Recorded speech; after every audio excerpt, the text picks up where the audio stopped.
আপনার বলেন তো, বাবা আদম আলাইহিস সালাম থেকে শুরু করে ঈসা নবী পর্যন্ত এরকম কোন নবী আছে? যেই নবী আল্লাহ আমাদের ভাগ্যে দান করলেন সেই নবী জান্নাতে যাবেই না যতক্ষণ আমরা না যাই। একবার নবী জান্নাতে গেছিল, সেটা হলো লাইলাতুল মেরাজে। লাইলাতুল মেরাজে আল্লাহ নবীকে জান্নাত দেখার তৌফিক দিয়ে দিলেন।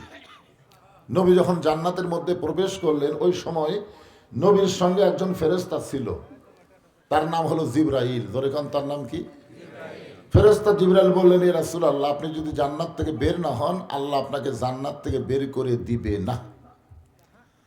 কারণ আল্লাহ কোরআনে বলেন, সালামুন আলাইকুম তিবতুম ফাদখুলুহা খালিদিন। খালিদিন শব্দের অর্থ হলো, কেউ যদি একবার জান্নাতে ঢুকেই যায়, আল্লাহ তাকে চিরস্থায়ীভাবে জান্নাতটা দিয়েই দেয়। আপনি যদি জান্নাত থেকে বের না হন, আল্লাহ আপনাকে জান্নাত থেকে বাইর করে দিবে না। আপনারা বলেন তো, ফেরেশতা জিবরাইল নবীর পক্ষে কইছে না বিপক্ষে কইছে? এই পক্ষে কথা শুনি নবী রাগ করে বললেন, জিবরাইল, যেই কথা একবার বলেছো এ কথা আর দ্বিতীয়বার বলো না। ফেরেশতা জিবরাইল চমকে গিয়ে বলে, হুজুর আমার অপরাধ। রাসূল বললেন, তুমি কি মনে করছো, আল্লাহ যদি আমাকে জান্নাতে থাকার জন্যই ঢুকতে বলতেন, আমি জান্নাতে ঢুকতামই না। আল্লাহ শুধু আমাকে জান্নাত দেখার জন্য ঢুকতে বলেছেন, আমি সেই দিন জান্নাতে থাকার জন্য ঢুকবো যেদিন আল্লাহ আমার সমস্ত উম্মাতিনীকে জান্নাত দিয়ে দিবে। চিন্তা করে দেখেন, যেই নবী নেতা জান্নাতের মধ্যে গিয়ে আমাদের কথা বলে না, আর এখন কতগুলো নেতা সামনে আসে, ভোট দিলে আর মনে থাকে না। ধরে কোন কথা ঠিক কি না?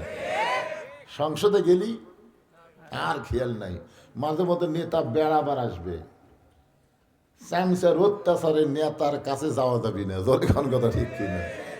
এইগুলা চামচারাই মাঝে মধ্যে মিছিল করে, আমার নেতার চরিত্র ফুলের মতন পবিত্র, খুঁজলে দেখেন নামাজ পড়ে না একক। তো জোরে কোন কথা ঠিক কি না?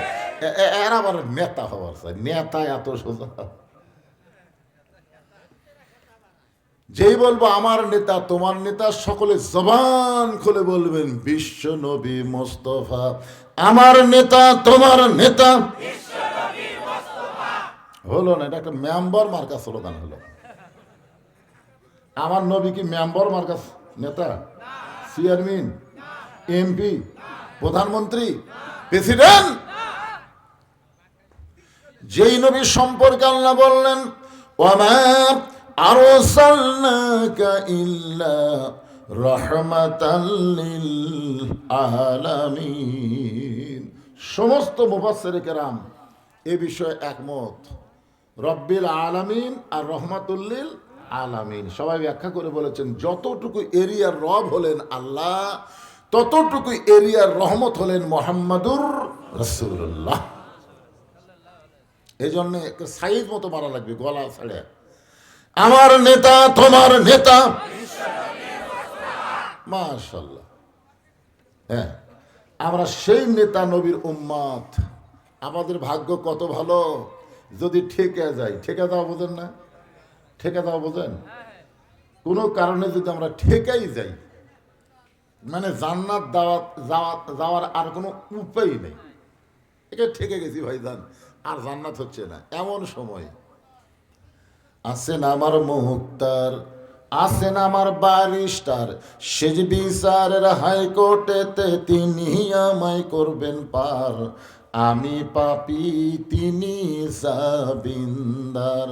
আল্লাহ যখন হাকিম হইয়া আমাদেরকে আসামি বানায় বিচার শুরু করবেন, ওই সময় আমাদের নবী উকিল হয়ে, ব্যারিস্টার হয়ে আল্লাহর আদালতে আমাদের পক্ষে ওকালতি করে আমাদেরকে সুপারিশ করে জান্নাতে পৌঁছায় দিবে।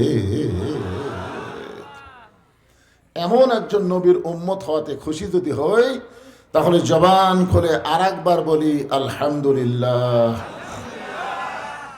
এতে কতগুলো ছেলেরা আসতেছে, পিছনে জায়গা হচ্ছে না। আপনি সামনে দিকে, শীতের দিন তো চাপে চাপে আসেন না কেন? কি চাপে বসলে কি খারাপ লাগবে? হ্যাঁ, সামনে দিকে একটু চাপে আসেন, তো চাপে আসেন।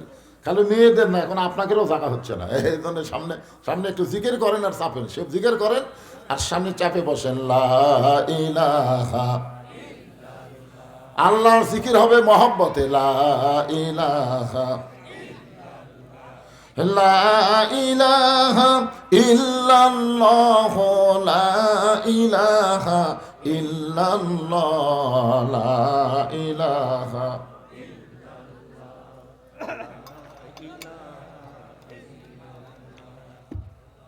লা ইলাহা ইল্লাল্লাহু মুহাম্মাদুর রাসূলুল্লাহ।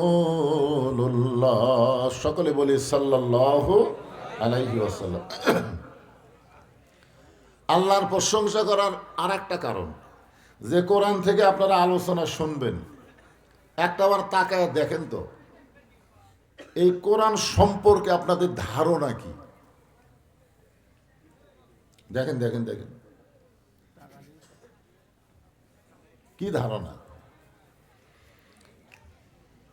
যেই কোরআনের প্রথমে আল্লাহ বললেন জালিকাল কিতাবু লা রাইবা ফি হুদাল লিল মুত্তাকিন।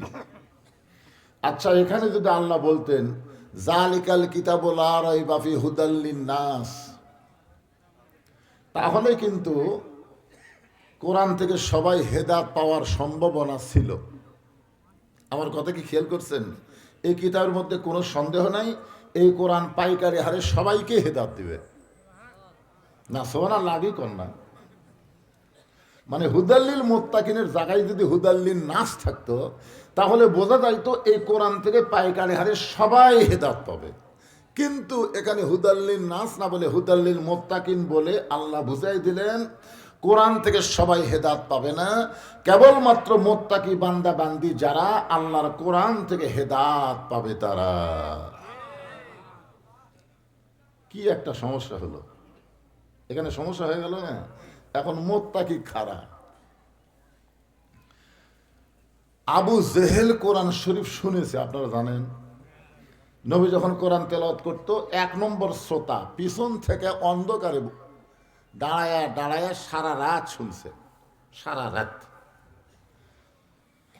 সকালবেলা গিয়ে কোরআনের রিপোর্ট পেশ করতেছে, এত সুন্দর কোরআনের বাণী, রাতটা কোন দিক দিয়ে গেল আমি বুঝবারই পারিনি। সুবহানাল্লাহ কবেন না? কোরআনের পক্ষে না বিপক্ষে? এত সুন্দর কোরআনের বাণী, রাতটা কোন দিক দিয়ে গেল আমি বুঝবারই পারিনি। তাহলে আবু জেহেল কি শ্রোতা, দাঁড়ায় দাঁড়ায় শুনিছে, তাও রাত গেছে বুঝবারই পারেনি। আপনারা আমরা এত কঠিন শ্রোতা হবার পারিনি। সারা রাত ওয়াজ শুনবেন, এরকম মরদ কয়জন আছেন? মাঝে মধ্যে ঘুম ধরে, ধরে কি ধরে না, ধরে কেন ধরে কি ধরে না। তো মারাত্মক কথা। এই কথা শোনার পরে আবু জেহেলের 1 নম্বর যিনি চ্যাম্পিয়ন, মানে আবু জেহেলের সাথেই থাকে সবসময়, তার নাম হলো আবু সুফিয়ান। জোরেকার নাম কি? আবু সুফিয়ান বলে, নেতা যে কোরআন শুনতে রাত কোন দিক দিয়ে যায় বোঝা যায় না, সেই কোরআন ধরলে অসুবিধা কি? মানে শুনলেই যদি এত মজা হয়, তাহলে সেটা ধরার মধ্যে অসুবিধা কি? আবু জেহেল বলতেছে, তুই আমার কাছে তাই এমন মারাত্মক কথা বলছিস, জোরে বলা যাবে না। আবু সুফিয়ান যখন কাছে আইছে, তখন কানে কানে ফিসফিস করে বলতেছে, এই কোরআনকে যদি ধরি তাহলে তোর আমার ভুয়া নেতৃত্ব চলবি না। আমরা যে সাধারণ মানুষকে ধোকা দিয়া বোকা বানায় ভোট দিয়ে নেতা হবার চাই, এই ধোকাগিরি আর চলবি না। কি মনে করতেছেন? আমরা হলাম ভুয়া নেতা। ধরে কোন কি নেতা? আসল নেতা হচ্ছে আব্দুল্লাহর এতিম পোলা। তুই এখন বল আবু সুফিয়ান, এ কোরআনকে যদি ধরে আমরা নেতৃত্ব বাদ দিয়ে আব্দুল্লাহর বেটাকে নেতৃত্ব দিবি? তখন আবু সুফিয়ান বলতেছে, তাহলে শোনাই ভালো, মানার দরকার নাই। আজকে বাংলাদেশে আবু জেহেলের দলের লোকই বেশি, খালি শোনাই ভালো, শোনাই ভালো, মানার দরকার নেই। আল্লাহ কোরআনে বলেছেন সামিনা ওয়া তাআনা, খালি শুনলে হবে না, এইটাকে ধারণ করা লাগবে। ধরে কোন কথা ঠিক কিনা? এই জন্য আমরা বলবো সব দেখা হলো শেষ, আগামীতে দেখবো আল্লাহর কোরআনের বাংলাদেশ। ধরে কোন কথা ঠিক কিনা? খালি শুনবো না, খালি শুনেই যাবো না, আমরা একটু দেখবার চাই। দেখার দরকার আছে না নাই? হ্যাঁ, আচ্ছা, ওইদিকে যে হইচই হচ্ছে, এই গ্রুপ কারা? হইচই গ্রুপ। তাহলে আপনার নিজুরির যারা যুবকেরা মাহফিল করতেছো, যুব কমিটির উদ্যোগে তোমরা যুবকেরা কি চাও যে কোরআনের মাহফিলও হোক, মেলাও হোক? না, দুটো চলবে না তো, যেগুলো একটা করা লাগবে। আল্লাহ কোরআনকে লক্ষ্য করে বলেন, وقال الذين كفروا لا تسمعوا لهذا القرآن والغوا فيه لعلكم تغلبون।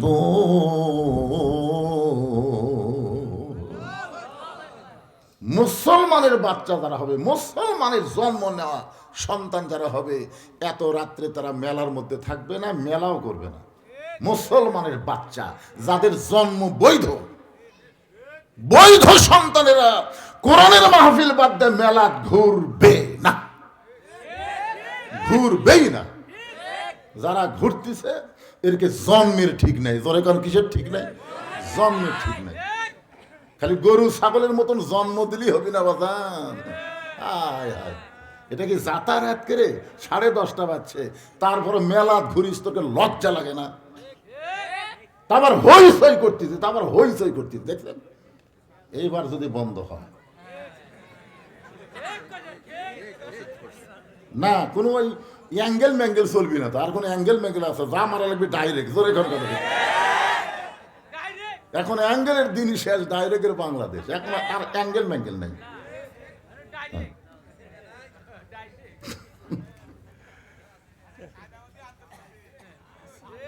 তুই আবার কি শুরু করলো এই সময়? পাগল, যা বাবা, তোর উপরে বাদ হবি, যা। একটা সাউন্ডও নেই, দেখছেন? আমার মায়েরা যারা পর্দার অন্তরে বসে আছেন, আপনার বেশি হয়েছেন, এটা শুনে আমি খুব খুশি। মরদের চাইতে নারী বেশি, আলহামদুলিল্লাহ, আলহামদুলিল্লাহ।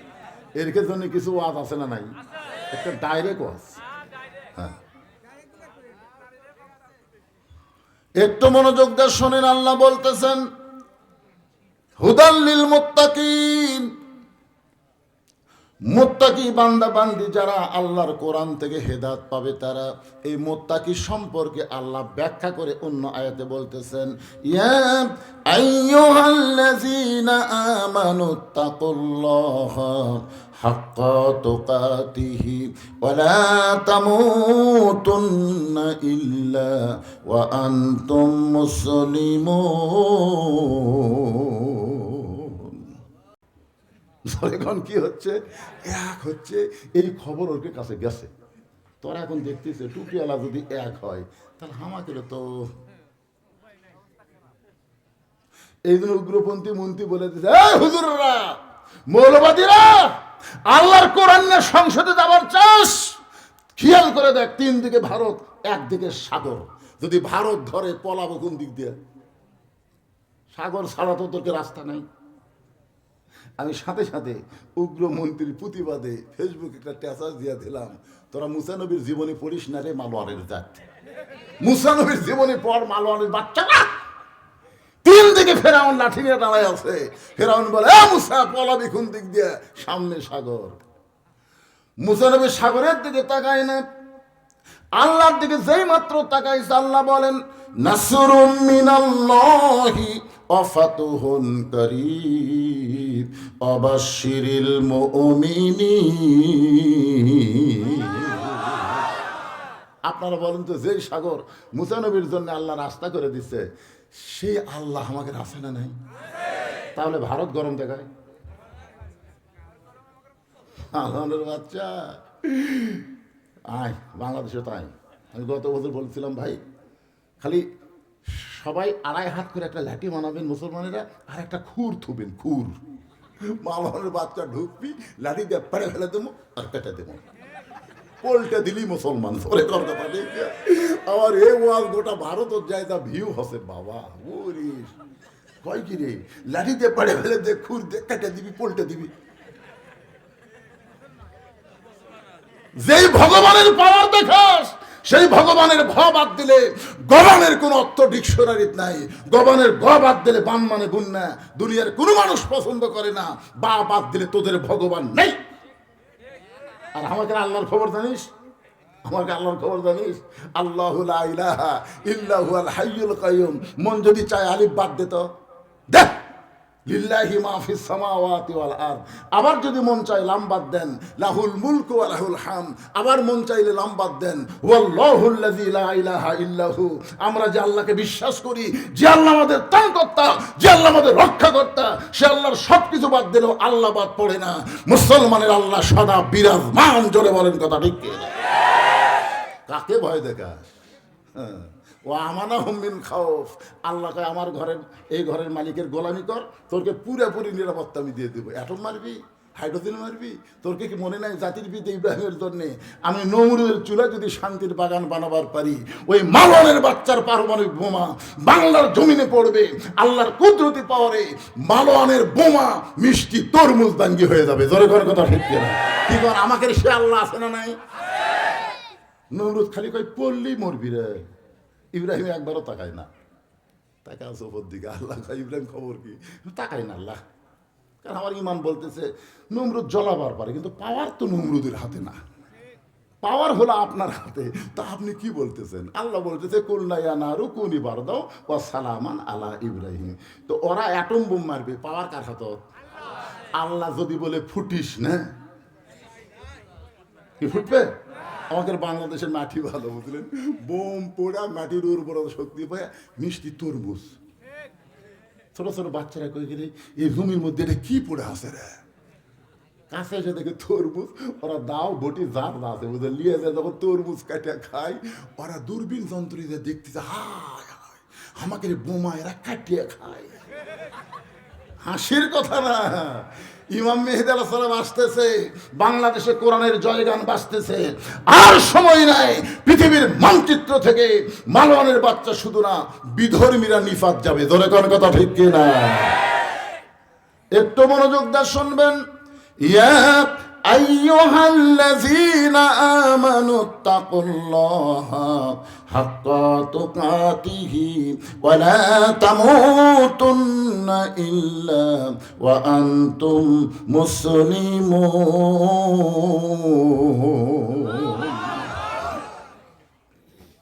আমরা মুসলমান না হয়ে কেউ মরবো এর নিয়ত তো আছে। এখন মুসলমান হয়ে যদি মরবার চাই, আমাদের করণীয় কি? আর ভূমিকা লম্বা করবো না, এ পর্যন্ত খালি ভূমিকাই দিলাম। এই জন্যই দিলাম, বহুদিন পড়াইছি তো আপনাকে। নিঝুরি গ্রামে আসা দেখলাম লোক খুব একটা নাই। আমি যখন গেট দিয়ে ঢুকছি, আমার ফোকাস এইরকম আসছিল, এই হয়ে গেছে। কে রে, এতদিন পর আসলাম, ফাঁকা ফাঁকা কয়জন বসে আছে। কিন্তু এখন দেখা মনে হচ্ছে আলহামদুলিল্লাহ। এবারে পিছন দিকে দেখা লাগবে, আমি দেখতেছি না। তবে একটা কথা আমি শুনছি, গরুর গোস্ত দিয়ে নাকি আপনাকে জন্য তবারক হচ্ছে। তার মানে বোঝা গেল আপনার খালি হাতে যাচ্ছেন না, এখান থেকে কিছু পাবেন ইনশাল্লাহ। এটা তো নগদ পাবেন, বাকি কিছু আছে না নাই? যখন আছে না, কি বাকি? বাল তুসিরুনাল হায়াতাদ দুনিয়া ওয়াল আখিরাতু খায়রুন ওয়া আবকা। আবকা শব্দটা তো হলো বাকি। আমাদের বাকিটা কি সেটা এখন আপনাদের সামনে আসতেছে, একটু খেয়াল করেন। সবাই একটু একটাবার দেখেন। এই পিছনে যারা আছে একটাবার তাকায় দেখো তো আমার হাতে নাম কি? আরো জোরে। এই কোরআন সম্পর্কে আল্লাহ বললেন, অনুনাজ্জিলু মিনাল কুরআনি মা হুয়া শিফাউ ওয়া রাহমাতুল লিল মুমিনিন।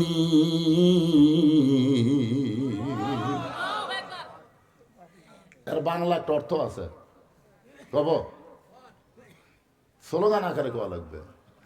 আমি যেই বলবো সব সমস্যার সমাধান আপনারা বলবেন দিতে পারে আল কোরআন। এটা কি আমার কথা না আল্লাহর কথা? তো আল্লাহর কথার সাথে আপনার কি একমত না দ্বিমত? সব সমস্যার সমাধান কিভাবে? আপনাকে মাদ্রাসা, মক্তব মাদ্রাসা, বেতন নাই, ছাত্র নাই, হুজুর নাই, আছে? এগুলো আছে? হুজুর আছে? মক্তবের খবর কি? আচ্ছা, আপনাদের গ্রামে প্রাইমারি আছে? আচ্ছা, প্রাইমারির খবর কি?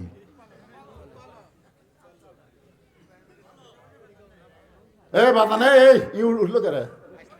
আচ্ছা, আসেন না না, আপনাকে দেখাচ্ছি তো, একটু দেখেন। আপনাদের গ্রামে মক্তব মাদ্রাসা আছে, প্রাইমারি হতো। প্রাইমারি হচ্ছে ইংরেজি, আর আরবিতে হলো মক্তব। তো এখন চিন্তা করেন মক্তবের সাইজ আর প্রাইমারির অবস্থা চিন্তা করে দেখেন তো, দায়িত্ব সরকার কোনটার লিছে? তো মক্তব কি হলো? অথচ এই কোরআন শরীফ সম্পর্কে আল্লাহ রাসূল বললেন, খায়রুকুম মান তাআল্লামাল কুরআনা ওয়া আল্লামা। ওই ব্যক্তির চাইতে সম্মানী দামি কোনো ব্যক্তি নাই যে ব্যক্তি আল্লাহর কোরআন পড়েছে এবং অপরকে কোরআনের শিক্ষা দেয়।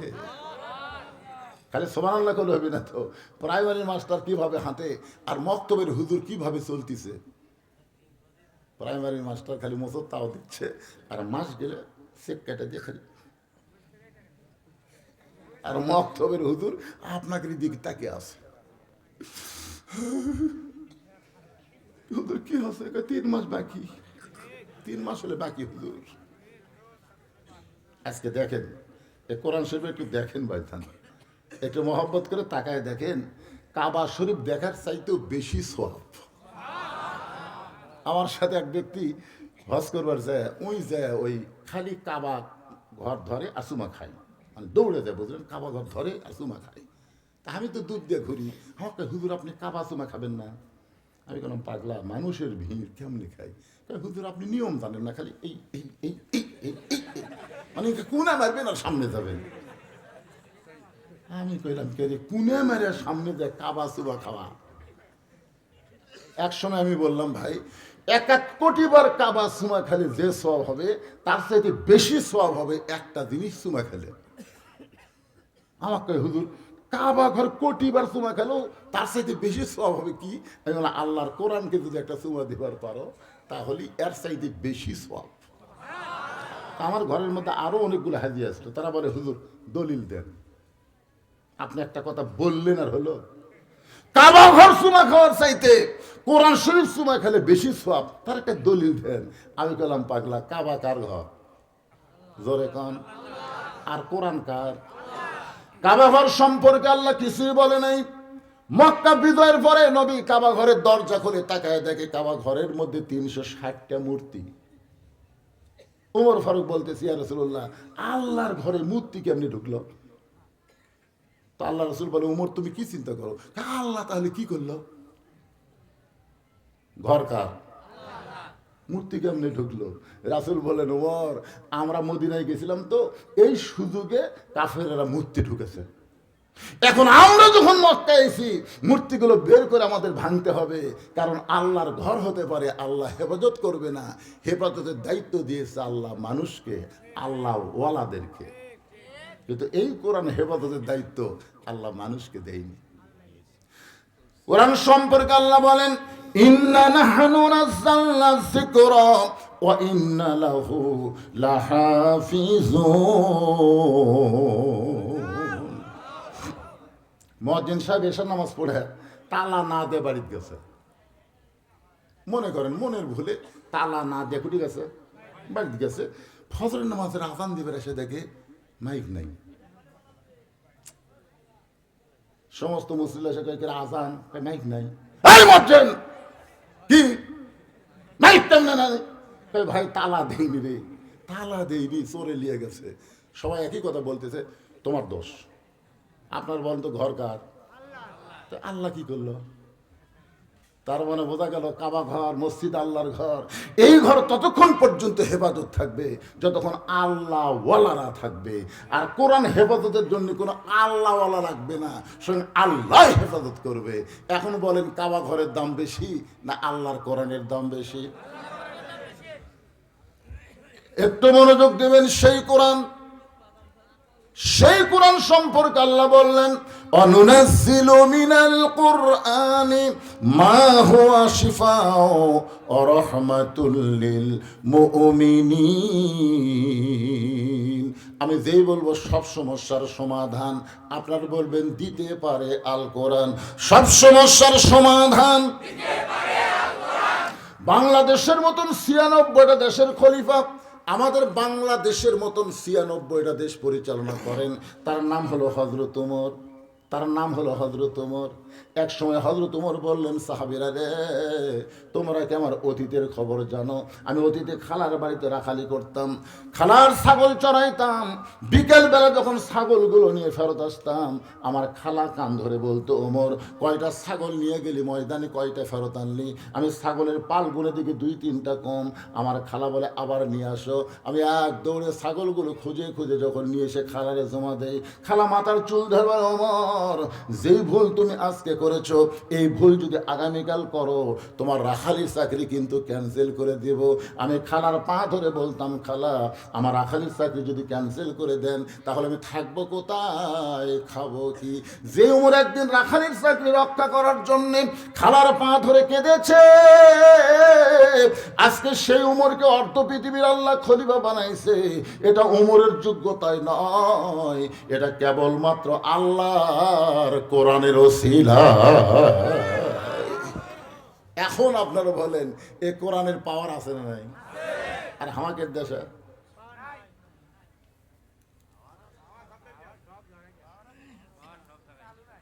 মুসলমান না হয়ে মরা যাবি না, এটাই হলো আজকের সাবজেক্ট। আমার কথাকে বুঝলেন? কোরআনের পাওয়ার আছে না কি আছে সেটা বুঝতেছেন? পাওয়ার আছে, কিন্তু এখন পর্যন্ত আমরা দেখি নাই। জোরে করে আমরা কি করি নাই? দেখি নাই। দেখার নিয়ত আছে কার কার আছে? আল্লাহকে একটু হাত দেখান তো দেখি। হাত তুল, টান টান করে তোলেন না কেন হাত? এই কোন বিএনপি, আওয়ামী লীগ, জাতীয় পার্টি, জামাত, তারে আমরা সবাই কোরআনের দল। জোরে করে কথা ঠিক কিনা? টান টান করে তোলেন, হাত নামান। আল্লাহ, আমরা এটি দল করতেছি? কোন দল না। মসজিদে মুয়াজ্জিন আযান দিছে, যারা নামাজ পড়ে কোন দল? এই যারা নামাজ পড়ে তারা কোন দল? মুয়াজ্জিন আযান দিছে, চলো যাই। বিএনপিও যায়, জামাতও যায়, তাবলিগও যায়, পীর মুরিদও যায়। যারা নামাজ পড়ে সবাই মসজিদের মধ্যে ঢুকে। প্রত্যেক দল অনুযায়ী কাতার হয় না সব দল ভেঙ্গে এক কাতার হয়? আমার নিজের চোখে দেখা জিনিস, নিজের চোখে দেখছি। ডান পাশে আওয়ামী লীগ, বাম পাশে বিএনপি, মাঝখানে জামাত। আওয়ামী লীগ 4 আঙ্গুল সামনে গেছে, জামাত হাত ধরে টানতে দেখে, ভাই ভাই লাইনও তাই। আওয়ামী লীগ কে টানতেছে ওদিকে খেয়াল না করে নিচের দিকে তাকায় বলে, ভাই আমি খেয়াল করিনি রে, আমি খেয়াল করিনি। পায়ের গোড়ালির সঙ্গে যখন গোড়ালি মিল করে, তখন ফেরেশতাকে, আল্লাহ কি দেখতেছি? বেড়া গন্ডগোল, ভিতরে এক কাতার।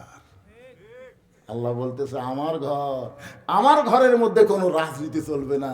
সব নীতি ভেঙ্গে এক নীতি মানা লাগবে। তোরে কোন কথা ঠিক কি না? তো মসজিদ আল্লাহর ঘরের মধ্যে যদি আপনারা এক দল হয়ে কাতার সোজা করেন, কোরআনের মাহফিলে যতক্ষণ আজকে ওয়াজ হবে, কোনো দলাদলি করা যাবে না, আমাকে এক দল হয়ে শোনা লাগবে। রাজি আছেন সবাই? হ্যাঁ, মাশাআল্লাহ। তাহলে আর কোনো সমস্যা নেই। একটু মনোযোগ দেন, আল্লাহর কোরআনটা কেমন। অর্ধ পৃথিবীর খলিফা হযরত ওমর ছদ্মবেশ ধারণ করে মদিনার অলি গলি ঘুরতে গিয়ে দেখতে পায় 2 পাহাড়ের মাঝখানে একটা গিরিপথ।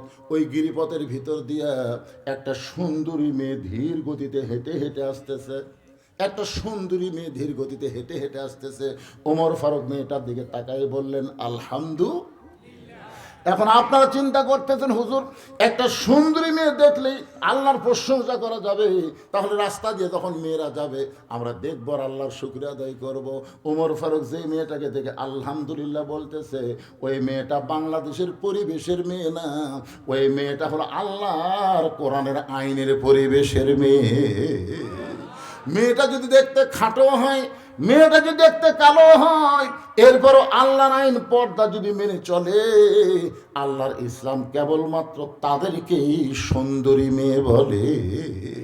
সুন্দরী কারা?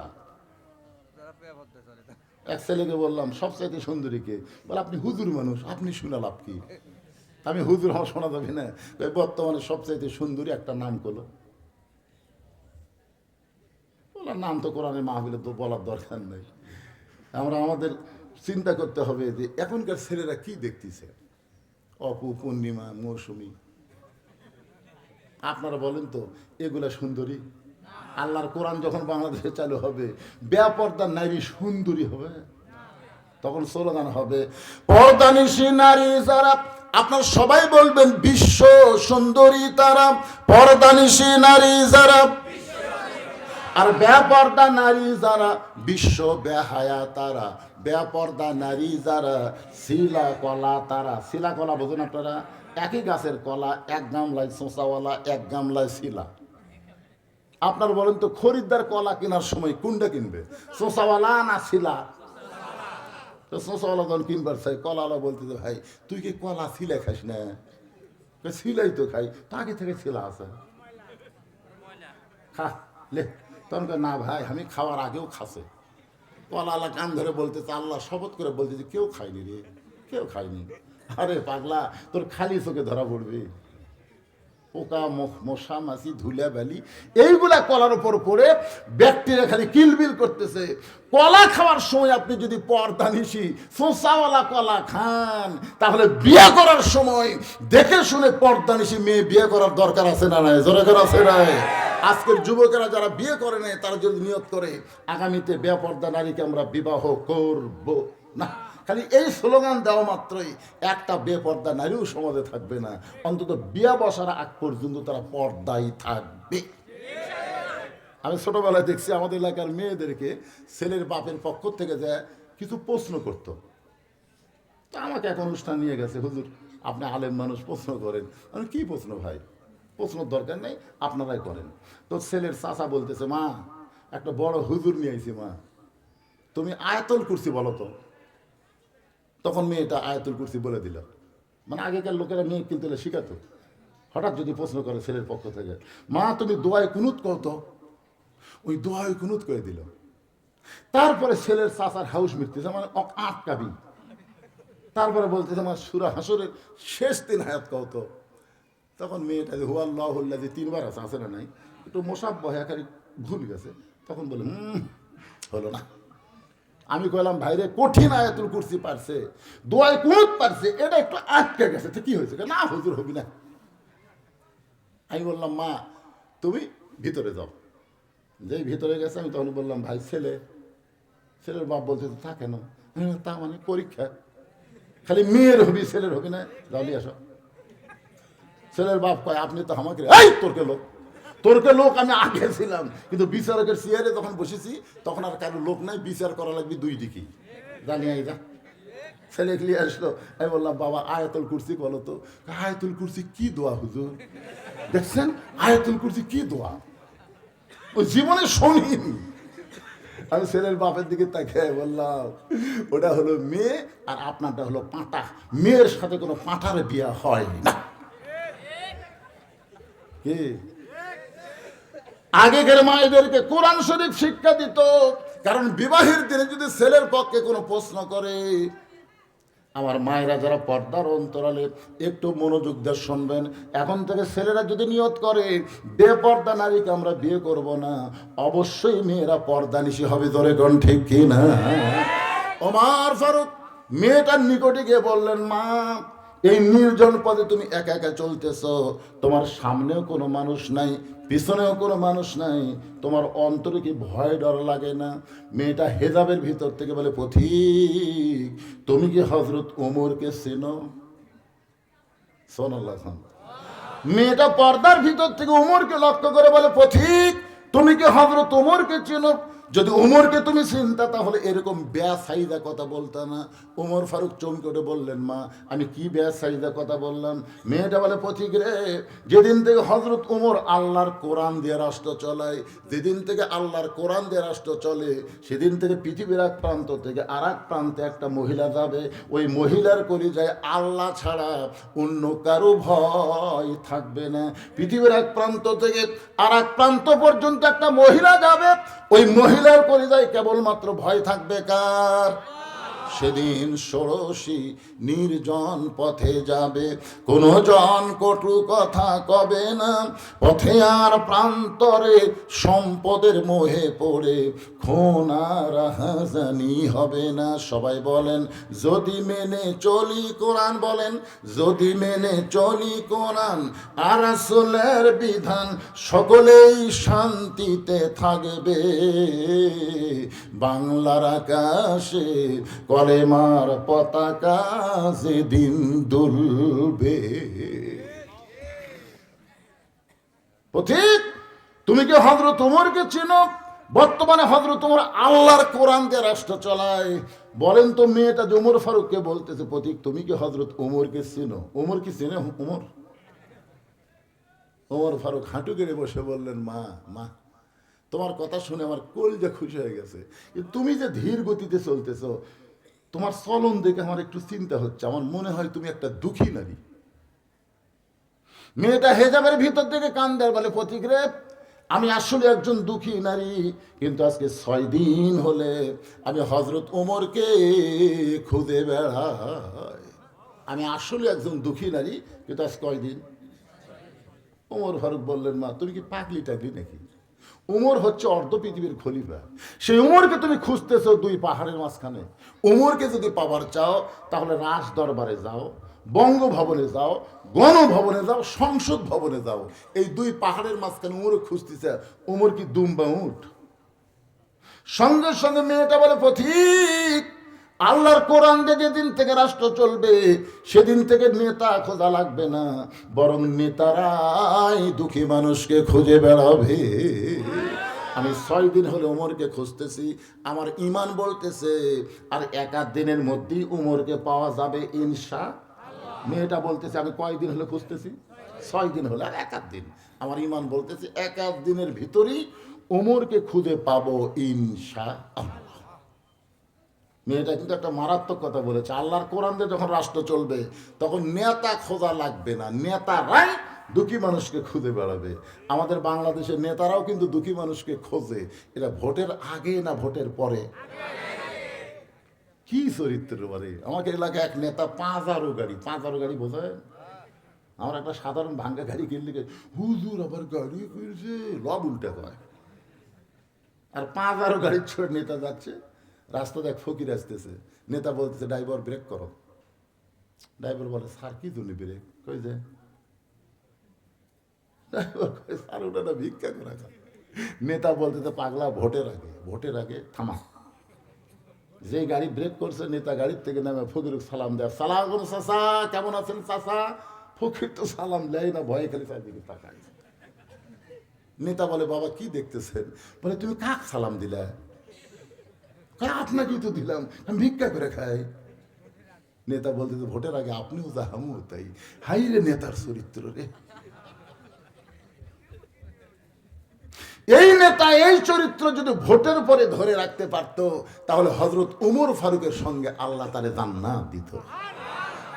ভোটের আগে কি সুন্দর মানুষের বাড়ি বাড়ি ঘুরে ঘুরে গরিবের বন্ধু, সমাজসেবক, জনদরদি। হায় হায়! মেয়েটা বলে পথিক আমি আজকে 6 দিন হলে হযরত ওমরকে খুঁজতেছি, আর 1 দিনের মধ্যে যদি খুঁজে না পাই তাহলে আসল জায়গায় বিচার দেব। আসল জায়গা যেই বলেছে আসল জায়গায় বিচার দেব, সঙ্গে সঙ্গে হযরত ওমর ছোট বাচ্চার মতন ওই পাগড়ি মাথায় না রেখে ওই পাগড়ি এভাবে আসামির মতন গলায় দিয়া, ওই পাগড়িটা গামছা গলায় দিয়া মেয়েটার সামনে আসামির মতন দাঁড়িয়ে বললেন, মা তুমি যেই ওমরকে 6 দিন হলে খুঁজতেছ আমি হইলাম সেই ওমর। আপনার বলেন তো কার ভয়ে? ওমর ফারুক যে হাঁটু গেড়ে গলায় মাফলা দিয়ে পাগড়ি দিয়ে আসামির মতন দাঁড়াইছে, কার ভয়ে? যদি আল্লাহর ভয় না থাকতো।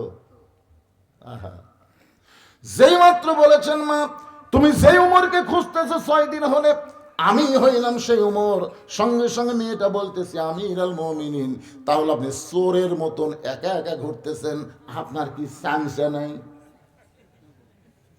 কি একটা থানার, একটা উপজেলার, একটা জেলার, বাংলাদেশের মতন একটা দেশের বাংলাদেশের মতন 96টা দেশের রাষ্ট্রনায়ক চোরের মতন একা একা ঘুরতেছেন, আপনার কি স্যামসা নাই? ওমর ফারুক চোখের পানি বের করে বললেন, মা বর্তমান চামচা পালার মতন টাকা আমার হাতত নেই। কারণ চামচা পালবার গেলেও টাকা লাগে, টাকা লাগে কি লাগে কথা কন না কেন? এই চামচা কি নেতার পাশে এমনি এমনি ঘরে নাকি? কি দেওয়া লাগে সেটা বলতেছি না, কিন্তু এমনি ঘরে না। কেমন ছিলেন হযরত ওমর? বাংলাদেশের মতন 96টা দেশের খলিফা, অর্ধ জাহানের খলিফা, জুমার দিনে খুতবা দিচ্ছেন। জুমার দিনে যখন খুতবা দিচ্ছেন, মাঝখান থেকে একজন সাহাবী দাঁড়িয়ে বলতেছে, আমির আল মুমিনিন, আপনার খুতবা শুনবো না। ওমর ফারুক বলেন, আমার দোষ কি? বলে, আপনার দোষ হলো আমাকে খাটো পাঞ্জাবি দিয়ে আপনি লম্বা জুব্বা পরে খুতবা দিচ্ছেন। আমাদেরকে খাটো দিবেন আর আপনি লম্বা জুব্বা পরবেন, এই জুব্বা কোথায় পাইলেন? যতক্ষণ পর্যন্ত না বলবেন ততক্ষণ আপনার খুতবা আমরা শুনবো না। কি চামচা ফেলবি? শুধু পাঞ্জাবি একটু লম্বা হচ্ছে তাই আর খুতবা শুনবি না। ওমর ফারুক আল্লাহর ভয়ে ছোট বাচ্চার মতন যখন কাঁদতেছে, এমন সময় আব্দুল্লাহ ইবনে ওমর 6 লক্ষ হাদিসের হাফেজ, 30 পারা কোরআনের হাফেজ, জোরে কোন সুবহানাল্লাহ। ওমর ফারুকের ছেলের যোগ্যতা হলো 30 পারা কোরআনের হাফেজ, 6 লক্ষ হাদিসের হাফেজ। বাবার পাশে দাঁড়ায় বলতেছে, রে নবীর সাহাবীরা, তোমরা খাটো পাঞ্জাবি হলো তো নতুন কাপড় পরে নামাজ পড়তে আইছো, কিন্তু আমার দিকে তাকায় দেখো, আমার পরনে নতুন কোনো কাপড় নেই। ওসমান গনি বলতেছে, আব্দুল্লাহ, আজকে জুমার দিনে সবাই নতুন পোশাক পরেছে, তুমি কেন নতুন কাপড় পরলা না? আব্দুল্লাহ বলতেছে, আমি যদি আজকে নতুন পোশাক পরতাম তাহলে আমার বাবার জুব্বা লম্বা হতো না। বুঝতে পারছেন? আমি যদি আজকে নতুন পোশাক পরতাম তাহলে আমার বাবার জুব্বা লম্বা হতো না। রে নবীর সাহাবীরা, যেদিন থেকে আমার বাবা মদিনার খলিফার দায়িত্ব পাইছে সেদিন থেকে আমার বাবা রাতের বেলার ঘুমায় না, সবাই ঘুম পাড়ে আরামে, অথচ আমার বাবা সকলের ঘুম দেখে কিন্তু নিজে ঘুমায় না। দায়িত্ব কারে কয়? আল্লাহর ভয় কারে কয়? আত্তাকুল্লাহ হাক্কা তুকাতিহি কারে কয়? একটু খেয়াল করেন। দুনিয়ার সবাই যখন ঘুমায়, ওমর ফারুক ঘুমায়নি। হঠাৎ শুনতে পাই তাঁবুর মধ্যে কান্না। 2টা বাচ্চা খালি বারবার বলতেছে, মা ক্ষুধার জ্বালাই পারতেছি না, তাড়াতাড়ি খাবার দাও। মা বলতেছে, বাবা একটু ধৈর্য ধরো, গোস্ত সিদ্ধ হলেই তোমাদের খাবার দিব।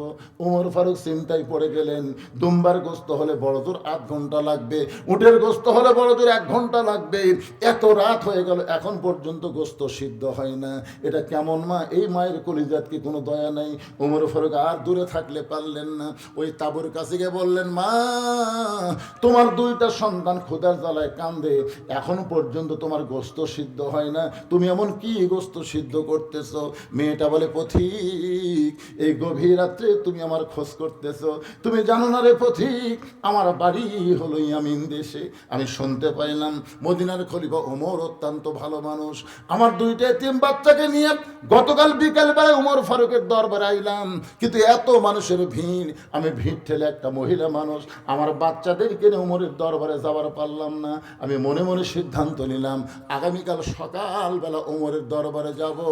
এই মনে করে মরুভূমির মধ্যে তাঁবু টাঙ্গায়া আমার 2টা বাচ্চাকে বুকের মধ্যে নিয়ে আমি যখন ঘুমাবার চাই, আমার 2টা বাচ্চা ক্ষুধার জ্বালায় বারবার যখন কাঁদে, আমি শুধু সান্ত্বনা দেওয়ার জন্যে পাতিলে পানি আর পাথর দিয়ে নিচে আগুন জ্বালায় বলতেছি, বাবা গোস্ত সিদ্ধ হলেই তোমাদের খাবার দেব।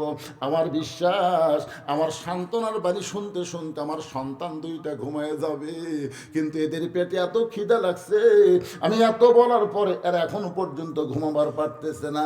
আমার মনে হয় আজকে রাত আর পোহাবে না, আমার সন্তান 2টা হয়তো আর বাঁচবে না। সঙ্গে সঙ্গে ওমর ফারুক বললেন, মা তুমি আর পানি পাথর গরম না করে বরং তোমার 2টা সন্তানকে বুকের মধ্যে নিয়ে একটু সান্ত্বনা দাও। এই কথা বলে ওমর ফারুক মারলেন দৌড় আল্লাহর ভয়ে। দুনিয়ার কোনো পুলিশের না, র্যাবের না, আল্লাহর ভয়ে দৌড়ায় বাইতুল মালের দরজায়। আসলাম দরজা খুলে দাও। আসলাম সেই মাত্র দরজা খুলে ওমর ফারুক বললেন, বাইতুল মালের ঘরের মধ্যে সবচাইতে খাবার বড় বস্তা, আমার মাথায় তুলে দে রে, আমার মাথায় তুলে দে। আসলাম বলে, আমির আল মুমিনিন, আপনি হলেন নেতা, আমি হলাম চাকর, বস্তা কোথায় নেওয়া লাগবে বলেন, আমি বস্তা পৌঁছায় দেই। ওমর ফারুক বলে আসলাম, একজনের পাপের বোঝা আর একজন কোনোদিন মাথায় নেয় না, দে আমার মাথায় উঠায় দে। ওয়াউলিল আমরি মিনকুমকে মানতে গিয়ে আসলাম যখন ওমর ফারুকের মাথায় বস্তা তুলে দেয়, ওমর ফারুক দুই হাতে বস্তা ধরে জোরে যখন দৌড়াই, পিছন দিক থেকে আসলাম বলে, আমিরুল মুমিনিন আপনি পড়ে যাবেন, আপনার কষ্ট হবে, এমনি জোরে দৌড়াইলে মানুষ পড়ে যায়, আর বস্তা মাথায় নিয়ে দৌড়াবেন যদি পড়ে যান। ওমর ফারুক আসলাম রে, সময় মতো যদি পৌঁছতে না পারি তাহলে জাহান্নামের শিকল দিয়া আল্লাহ ওমরকে আটকায় ফেলবে। এক দৌড়ে মা তাপন নিকটে বললেন, তোমার সন্তান দুইটাকে জীবিত আছে। মেয়েটা বলতেছে এখন পর্যন্ত জীবিত আছে, তাহলে আসো তুমি রুটি আর হালুয়া তৈরি করো। মহিলা রুটি হালুয়া তৈরি করে যখন ওমর ফারুকের হাতে দেয়, ওমর ফারুক দুইটা সন্তানকে দুই উরাতের উপরে নিয়ে ওই রুটি ছিঁড়ে হালুয়া নিয়ে যখন মুখে দেয়, দুইটা বাচ্চা খায় ফেল ফেল করে ওমরের দিকে তাকায় থাকে। ওমরের গাল বয়ে পানি টস টস করে পড়তেছে। বাচ্চা দুইটা চোখের পানি মুছে দিয়ে বলে, কে গো তুমি? আমরা বাবা হারাইতে, আমাদেরকে আদর সোহাগ দেওয়ার কেউ নাই, এই গভীর রাত্রে আমাদের মুখে রুটি হালুয়া তুলে দিয়ে এমন করে তুমি কাঁদতেছো, তুমি কে গো? কি তোমার পরিচয়? ওমর ফারুক বলে, আল্লাহ এই অদমকে জাহান্নামের আগুন থেকে তুমি বাঁচায়া দাও। মেয়েটা বলতে, প্রতীক রে, আমি ভালো মানুষের গল্প শুনেছি, কিন্তু মানুষ এমন ভালো হয় কোনোদিন আমি কল্পনা করি নাই। আজকে ওমরকে আল্লাহ যদি মদিনার খলিফা না বানায়া তোমারে যদি মদিনার খলিফা বানাইতো, মদিনা যেন আল্লাহর জান্নাত হয়ে যেত। আব্দুল্লাহ ইবনে ওমর বলতেছে, লিল্লাহি তাকবীর। আব্দুল্লাহ ইবনে ওমর বলতেছে, রে নবীর সাহাবীরা, তোমরা সবাই যখন ঘুমাও তখন আমার বাবা কিন্তু ঘুমায় না, চুপি চুপি আমার বাবা আমার ঘরের দরজায় গিয়ে ডাকতেছে, আব্দুল্লাহ আব্দুল্লাহ বলে। আমি আব্দুল্লাহ চমকে গেলাম, এই গভীর রাত্রে আমার বাবা ডাকলো কেন? দরজা খুলে তাকায় দেখি বাবা একটা পাঞ্জাবি নিয়ে দাঁড়ায় আছে। আমি তখন বললাম, বাবা বাইতুল মাল থেকে আমার একটা পাঞ্জাবি দিচ্ছে, আপনি আর একটা দিবে রাখছেন? নেতার বেটা হওয়ার মধ্যে লাভই আছে, তো একটা পাওয়া গেছে আর একটা দিবে রাখছে। ওমর ফারুক বলেন, আব্দুল্লাহ রে, তুই কি আল্লাহর কোরআন পড়িস না? বলে, পড়ি তো, কোরআনের হাফেজ তো কোরআন পড়বো না? তো কোরআনে আল্লাহ কি বলেছেন? ইন্নাল্লাহা ইয়ামুরুকুম আন তুআদ্দুল আমানাতি ইলা আহলিহা ওয়া ইযা হাকামতুম বাইনান নাস আন তাহকুমু বিল আদল। জোরে আল্লাহু আকবার। তুই কেমনে বিশ্বাস করলি? তুই কেমনে বিশ্বাস করলি? একটা পাঞ্জাবি, সবাই তাকায় আছেন, কে আসতেছে? প্রধান মেহমানের আগমন, প্রফেসর সাহেব ডক্টর মাওলানা মোহাম্মদ আব্দুল সামাদ সাহেবের আগমন। লিল্লাহি তাকবীর। হ্যাঁ, খুব খেয়াল করেন যেটা বলতেছিলাম। তো ছোট পাঞ্জাবি পরে আমি যদি খুতবা দিই, আবার আনমনা হয়ে গেলে বুঝতে পারবেন, ছোট পাঞ্জাবি পরে যদি আমি খুতবা দিই, মুসল্লি ছোট পাঞ্জাবি পরলে কোনো সমস্যা, কিন্তু ইমাম আশা মাত্র দেওয়া লাগবে নাকি? হ্যাঁ, তার আমি চলে যাই। আরে পাগলা, আসতে একটু বসবার দেয়, চিনি, আমিও চিনি। আসলি মাইক দেওয়া লাগবে কি? না, অবশ্যই দিব না কেন? কিন্তু আমি একটা কথা বলতেছি, কথার একটা সাইজ নাই, আমি সেই সাইজ রেখে তারপরে বলতেছি। ওমর ফারুক বলেন, আব্দুল্লাহ আমি ছোট পাঞ্জাবি ভাগে পাইছি, যদি আমি এইটা পরে খুতবা দেই তো জনগণ কিন্তু ইমামের দিকে খেয়াল করে বেশি। ইমাম মানে কি? কথা কয় না। ইমাম মানে কি? আমাকে একজন মোবাইল করে বলতেছে, হুজুর ইমামের দাড়ি যদি এক মুষ্টের নিচে হয় তার পাশে কি নামাজ হবে? আমি বললাম, ভাই ইমামের দাড়ি তুই মুঠ দেয় লাভ কি দিয়া? তাই হুজুর ইমাম যখন খুতবা দেয় তখন আমি হাতে আন্দাজ করি, আমি আন্দাজ করে দেখছি এক মুষ্টি ছোট হবে। চিন্তা করে দেখেন, ইমামের দাড়ি এক মুষ্টির ছোট হলে নামাজ হবি কি হবি না এই লিয়ে ফতুয়াবাজি করতেছে। আর আমাকে শালা উদ্দিন, জোরে কোন কি উদ্দিন? দাড়ি চাঁচা এক মানুষকে জাতীয় ইমাম ঘোষণা দিয়েছে, ধরে কোন কথা ঠিক কিনা? দাড়িও নাই, মোছও নাই। তুমি জাতীয় নেতা হও, কিন্তু বাংলাদেশে জাতীয় ইমাম যারে তারে মানুষ মানে নিবে না। ইমাম হবার গেলে টুপি দাড়ি লাগবে। কথা কর না কেন? এক মুসলিম নিচে হয় তাই ফতুয়া তালাশ করতেছে, নামাজ হবে তো দাড়িও নাই, মোছও নাই। এক মেয়ে আমারে কয়, হুজুর আমার স্বামী এত সুন্দর, রাস্তা দিয়ে যখন যাই তখন মেয়েরা খালি তাকা থাকে, হুজুর এমন কোনো দোয়া আছে যে দোয়া আমল করলে আমার স্বামীর দিকে কেউ তাকাবি না? তখন আমি কইলাম, তোমার স্বামী চাচা বানাও, চাচা বানাও। এই দাড়ি যে কি জিনিস! ওমর ফারুক বললেন, আব্দুল্লাহ এই পাঞ্জাবি পরে আমি যদি খুতবা দেই তাহলে কেমন বেমানান হয়, তোর পাঞ্জাবিটা আমাকে দান করে দে। আমি তোর পাঞ্জাবি আমার পাঞ্জাবি মিলা আমি একটা লম্বা জুব্বা বানাবার চাই। আব্দুল্লাহ বলে, গভীর রাত্রে আমার জামা আমার বাবাকে দান করে দিলাম, বাবার পাঞ্জাবি আমার পাঞ্জাবি একত্র করে লম্বা জুব্বা বানায় বাবা খুতবা দেয়। এখন বলো বাবার খুতবা শোনা যায় কিনা যায়? সমস্ত সাহাবীরা চিল্লায় বলে, আল্লাহর কোরআন দিয়ে যখন রাষ্ট্র চলবে এমন মুত্তাকি নেতা মুসলমানেরা দেখতে পাবে। আপনারা কি বলেন? আমার ভাইয়ের কথা কি আমি বলতেছি না? কথা কন। ওয়াজের শুরু থেকে এ পর্যন্ত আপনি বলেন তো একটা মিনিট অন্য কোনো দিকে কথা বলছে? ওনার কথাই আমি বলতেছি। তা আমি কি লাইনে কথা বলতেছি উনি সে কথা অন্তত 5টা মিনিট তো শোনা লাগবে। এখন উনি কথা বলবেন, খুব বিপদ। একে তো তফসিল ঘোষণা হয়ে গেছে, নেতারা সব জায়গায় যাওয়ারও পারতেছে না। আমি দবির ভাইয়ের সাথে এখানে আসার আগে কথা বললাম। আমি বললাম, দবির ভাই যাই ধনুট এবং শেরপুরের আমার দবির ভাইকে বললাম, কি খবর ভাই? কয় তো ভাই আমি সব জায়গায় যাওয়ার পারতেছি না, তবে আমি প্রতিনিধি পাঠাচ্ছি। আমি তখনই মনে করলাম যে আমার আব্দুল সামাদ ভাই হয়তো আসবে না, কিন্তু আল্লাহ ওনাকে নিয়ে আইছে। নিয়ে যখন আইছে তাহলে আপনাদের সামনে অন্তত সালাম শুভেচ্ছা বিনিময় করে যাবে, এবং যেখান থেকে আমি ডাকলাম আপনাকে বুঝানোর জন্য ওখান থেকে আবার শুরু হবে। রাজি আছেন? ওটা বসে না, সবাই বসে থাকবেন।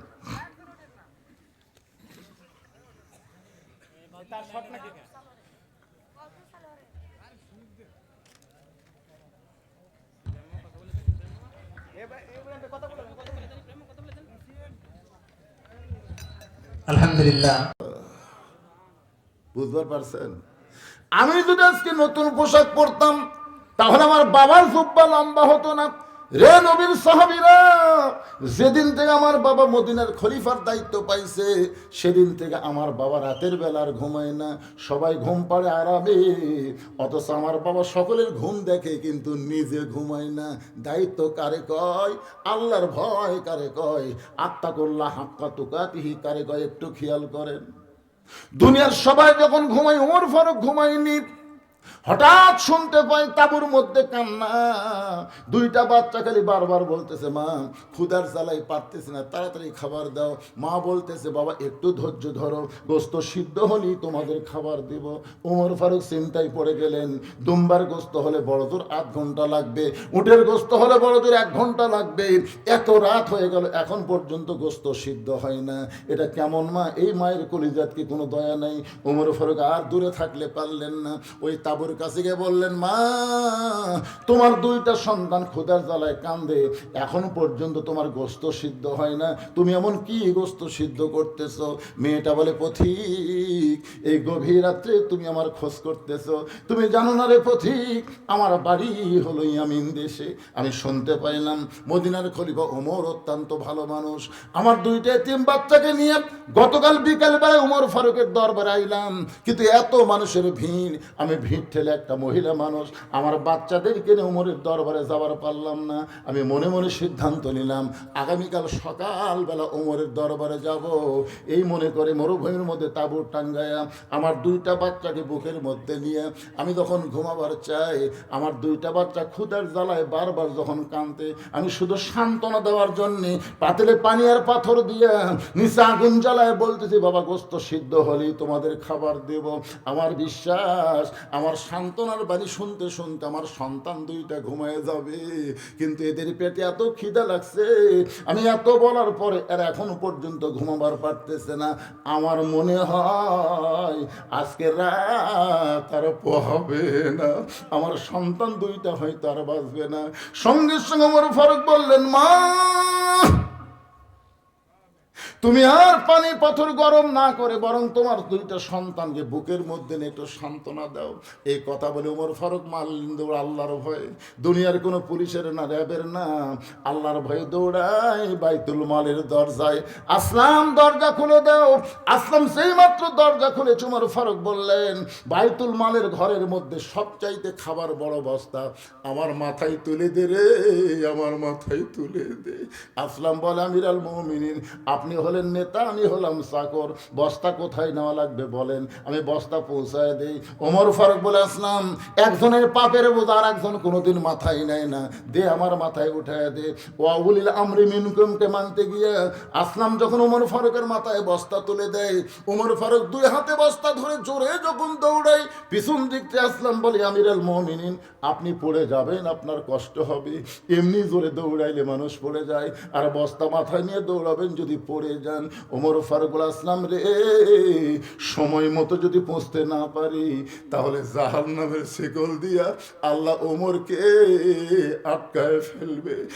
এক দৌড়ে মা তাপন নিকটে বললেন, তোমার সন্তান দুইটাকে জীবিত আছে। মেয়েটা বলতেছে এখন পর্যন্ত জীবিত আছে, তাহলে আসো তুমি রুটি আর হালুয়া তৈরি করো। মহিলা রুটি হালুয়া তৈরি করে যখন ওমর ফারুকের হাতে দেয়, ওমর ফারুক দুইটা সন্তানকে দুই উরাতের উপরে নিয়ে ওই রুটি ছিঁড়ে হালুয়া নিয়ে যখন মুখে দেয়, দুইটা বাচ্চা খায় ফেল ফেল করে ওমরের দিকে তাকায় থাকে। ওমরের গাল বয়ে পানি টস টস করে পড়তেছে। বাচ্চা দুইটা চোখের পানি মুছে দিয়ে বলে, কে গো তুমি? আমরা বাবা হারাইতে, আমাদেরকে আদর সোহাগ দেওয়ার কেউ নাই।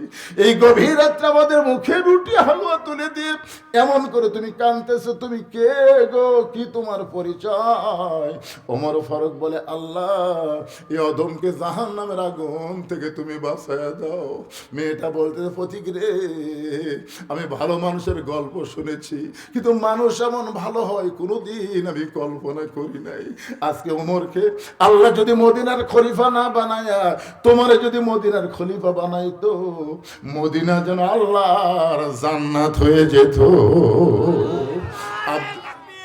আব্দুল্লাহ ইবনে ওমর বলতেছে, লিল্লাহি তাকবীর।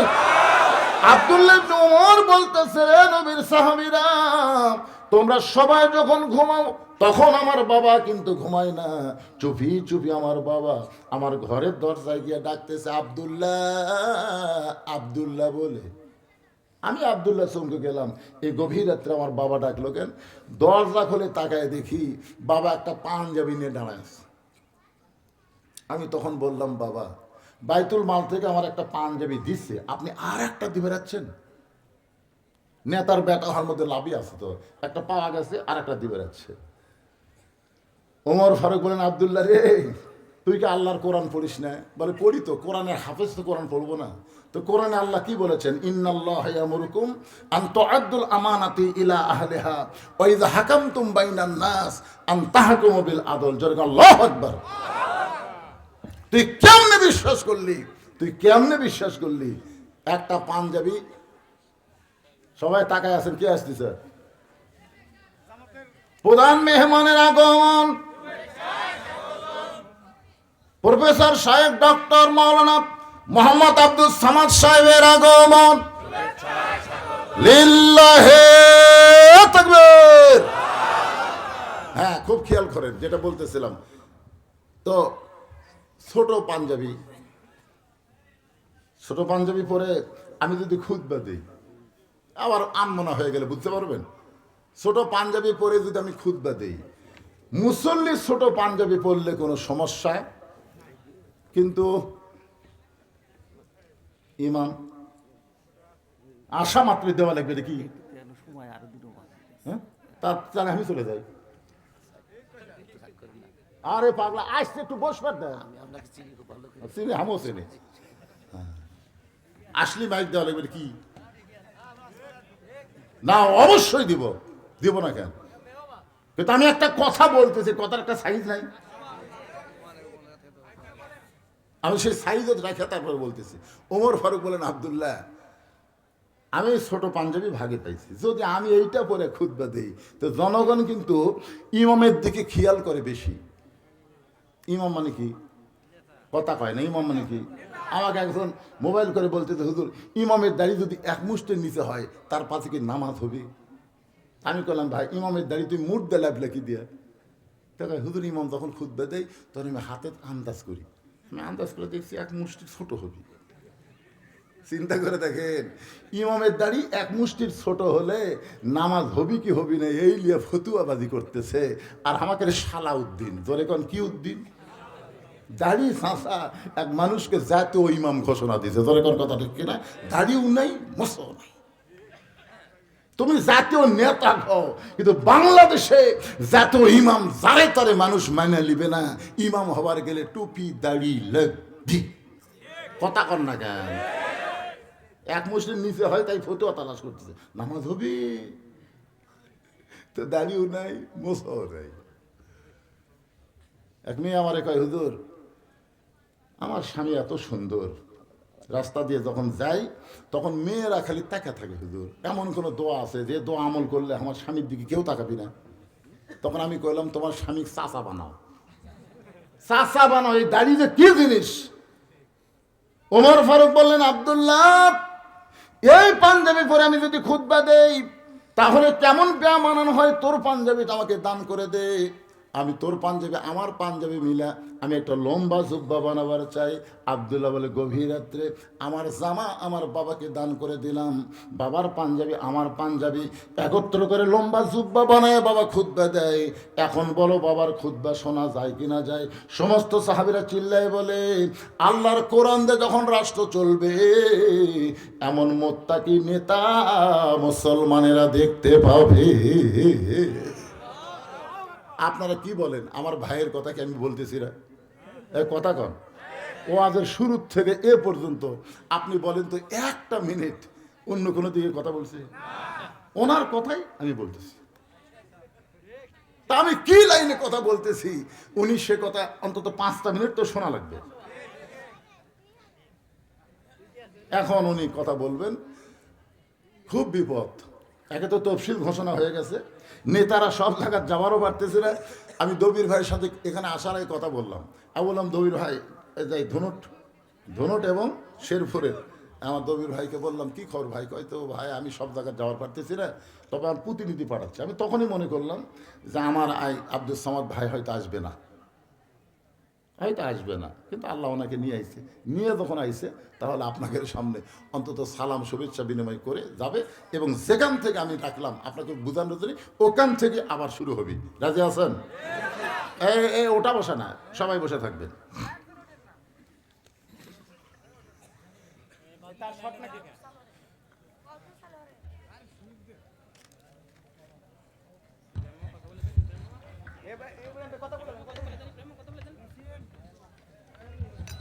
আলহামদুলিল্লাহ। এই বিষয়ের উপরে তাকওয়া, মুত্তাকি, আত্তাকুল্লাহ হাক্কা তুকাতিহি, এগুলা বিষয় নেই তো আপনাদের সামনে আলোচনা চলতেছে। মুত্তাকি কারে বলে, তাকওয়া কারে বলে, একটু মনোযোগ দিয়ে শোনেন। এতক্ষণ পর্যন্ত ওমর ফারুককে নিয়ে আপনাদের সামনে মুত্তাকি তাকওয়ার কথা বললাম। এবার চলে আসি একজন নারীর কাছে, যেই নারী হলো আল্লাহ নবীর সহধর্মিনী, আমাদের মা খাদিজাতুল কুবরা। একটু মনোযোগ দিয়ে শোনেন। গভীর রাত্রে আল্লাহ নবী ঘুম থেকে চেতন পাইছে। গভীর রাত্রে চেতন পাওয়ার কারণ হলো খাদিজাতুল কুবরা নবীর ডান হাতখানা বুকের মধ্যে নিয়ে ছোট বাচ্চার মতন কাঁদতেছে। আল্লাহ রাসূল বলে, খাদিজা এভাবে আপনার কান্না করার কারণ কি? খাদিজা বলে, রাসূল আল্লাহ, যখন আমি চোখ বন্ধ করে ঘুমানোর নিয়ত করলাম, আল্লাহুম্মা বিইসমিকা আমুতু ওয়া আহয়া, ওই সময় খেয়াল করে দেখি আমার জীবনের শেষ পর্যন্ত আমি পৌঁছে গেছি। ওই সময় মা খাদিজার বয়স হলো 64 বছর। ধরে বলেন কয় বছর? এত পড়ন্ত বয়স আমি পৌঁছে গেলাম। ইয়া রাসূল আল্লাহ, আমার যে কোনো সময় মৃত্যু হবে। রাসূল বলে, খাদিজা আপনার যদি 64 বছর বয়স হয় তাহলে আমার 49 বছর বয়স। মা খাদিজার যখন 64 বছর বয়স, নবীর তখন কত বছর? 49 বছর বয়স। আল্লাহ নবী বলেন, খাদিজা আপনি 64 বছরের একজন নারী আগে মরবেন, আর আমি 49 বছরের একজন পুরুষ পরে মরব। এই কথা কখনোই বলা যাবে না, কারণ মৃত্যু কার কখন হবে এটা আল্লাহর নবী পর্যন্ত জানি না। আপনারা বলেন এখানে যারা আমরা বসে আছি, আমরা এখান থেকে বাড়ি যাওয়ার পারবো এরকম গ্যারান্টি দেওয়া এক একটা লোক আপনারা আছেন যে হুজুর আমার বাড়ি খুবই নিকটে, হুজুর এই মাহফিলের সবচাইতে কাছে হলো আমার বাড়ি, আমি বাড়ি যাবই। এই যাবই শব্দ উচ্চারণ করে কেউ কথা বলতে পারবেন? তার মানে কি বোঝা গেল? সামান্য এই যে কাছে বাড়ি, সেই বাড়িতে যাওয়ার যদি গ্যারান্টি না থাকে তাহলে আমাকে এত মোশান কেন? চলন দেখে যা মনে হচ্ছে মুয়াজ্জিন বলতেছে হাইয়াল সালাহ হাইয়াল ফালা, ওই ঘাড় কাত করে জমির দিকে যাচ্ছে। ওর কাছে জমি আগে, আবাদ আগে, নামাজ পড়ে। এরকম লোক আছে না? নাই জোরে করে আছে না? আপনি ওই যে মুয়াজ্জিনের আজানকে ডাইভার্ট করে, বাইপাস করে আপনি জমিতে গেলেন আবাদ করতে, ওই জায়গার যায় যদি আপনার মৃত্যু হয়, দুনিয়ার কত মুসলমান আপনার জানাজার দোয়া করলে আপনি জান্নাত যাওয়ার পারবেন? এ কথা কন দেখেন, কত মানুষ, গোটা দুনিয়ার সমস্ত মুসলমান যদি আপনার জন্য জানাজায় দোয়া করে তারপরেও জান্নাতে যাবার পারবেন না। কারণ রাসূল বলেছেন, মান তারাকা সালাতু মুতাম্মিদান ফাকাত কাফারা, ইচ্ছা করে একটা ওয়াক্ত যারা নামাজ বাদ দিল তারা আল্লাহর সঙ্গে অবশ্যই কুফরি করলো। আল্লাহর ভয় যদি আমাদের কলিজায় থাকে, কারা কারা মাগরিব এশার নামাজ পড়েননি? কারা কারা না পড়ে আবার শুনতেছেন? এই হাত তুলবার করছি, হাত তুলবার করি তো, মানে ছোট মানুষ তো এখন পর্যন্ত শয়তান ভিতরে ঢোকেনি, হাত তুলেছে। আরে পাগলা, অনেকেই পড়েনি রে পাগলা, তুমি পড়নি? এখানে অনেকে আছে মাগরিব এশাও পড়েনি, ওয়াজ শোনার পরে ফজরও পড়বি না, ফজরও পড়বি না। কি ভাবতেছেন? আল্লাহর ভয় যদি কলিজার মধ্যে থাকে, একটা ওয়াক্ত নামাজ বাদ দিবার পারবে? কারণ কোন ওয়াক্তে আমার মৃত্যু হবে, কোন ওয়াক্তে আমার মৃত্যু হবে আমি জানি, এখন জানি নাকি? আল্লাহ রাসূল বলেন, খাদিজা আপনি কি বলতে চান? খাদিজা বলে, রাসূলুল্লাহ আমার 64 বছর বয়স চলতেছে, আমার ব্যাপারে আল্লাহর কাছে কোনো সুসংবাদ আছে কিনা? মানে আমার ব্যাপারে আল্লাহর পক্ষ থেকে কোনো সুসংবাদ। কুসংবাদ হলো মৃত্যু। সবচাইতে খারাপ সংবাদ কি? মৃত্যু। ইন্না লিল্লাহি ওয়া ইন্না ইলাইহি রাজিউন। আমরা কিন্তু কোরআন শরীফ পড়েছি, ইজা আসাবাতুহুম মুসিবা, যখন তোমাদের বিপদ আপদ মুসিবত আসবে, ক্বালু, তখন তোমরা বলবে ইন্না লিল্লাহি ওয়া ইন্না ইলাইহি রাজিউন। তাহলে সবচাইতে খারাপ সংবাদ তো মৃত্যু। কিন্তু আমার ব্যাপারে 64 বছর বয়সে আল্লাহর পক্ষ থেকে কোনো সুসংবাদ আছে কিনা? সঙ্গে সঙ্গে আল্লাহর নবী খাদিজার কপালে একটা চুমা দিলেন। চুমা দিয়ে বললেন, খাদিজা ওই আল্লাহর শপথ করে বলতেছি, পৃথিবীতে আমার সাহাবীদের মধ্যে 10 জনকে আল্লাহ জান্নাতের সুসংবাদ দিছে।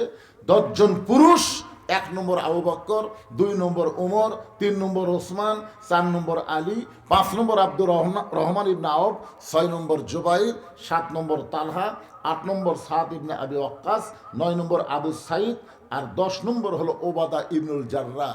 এই 10 জন হলেন আশারে মুবাশশারা। খাদিজা বলে, হুজুর আমি কই কি আর আপনি কোন কি? আমি বলতেছি আমার ব্যাপারে কোনো সুসংবাদ আছে কিনা, আর আপনি 10টা সাহাবীর নাম দিচ্ছেন। আল্লাহ রাসূল বলে, খাদিজা আল্লাহ যেমন 10 জন পুরুষকে জান্নাতের সার্টিফিকেট দিয়েছে, তেমনি 10 জন নারীকেও আল্লাহ জান্নাতের সার্টিফিকেট দিয়েছে। খাদিজা বলে, হুজুর এই 10 জন নারীকে আল্লাহ জান্নাতের সার্টিফিকেট দিল, এই নারীগুলো কারা? আল্লাহ রাসূল বললেন, পুরুষের মধ্যে 1 নম্বর হলো আবু বকর সিদ্দিক, আর নারীদের মধ্যে 1 নম্বর হলো খাদিজাতুল কুবরা।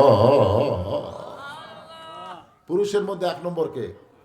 আবু বকর রাদিয়াল্লাহু, আর নারীদের মধ্যে হলো খাদিজাতুল কুবরা। যেই শুনছে মা খাদিজা সে মুচকি মুচকি হাসতেছে। আল্লাহ রাসূল আস্তে করে মা খাদিজার কাছে এসে হাঁটুর সঙ্গে হাঁটু লাগায় বলতেছে, শোনেন এখন কিন্তু আমি আর নবী নাই, আপনি হলেন আমার দরদের বিবি, আর আমি হলাম আপনার স্বামী। আমি স্বামী হয়ে আপনার কাছে প্রশ্ন করতেছি যে পুরুষের মধ্যে 2 নম্বর জান্নাতি হলো উমর, 3 নম্বর হলো ওসমান, তাহলে নারীদের মধ্যে 1 নম্বর হচ্ছে খাদিজা, 2 নম্বর কে হলে ভালো হয়? মানে নবী স্বামী হিসাবে স্ত্রীর কাছে গল্প করতেছে, তা আপনি যদি 1 নম্বর হলেন, আপনি তো 1 নম্বরই, তাহলে 2 নম্বর কে হলে ভালো হয়? খাদিজা বলতেছে, হুজুর 2 নম্বর আমার কলিজার টুকরা ফাতেমা হলেই ভালো হয়।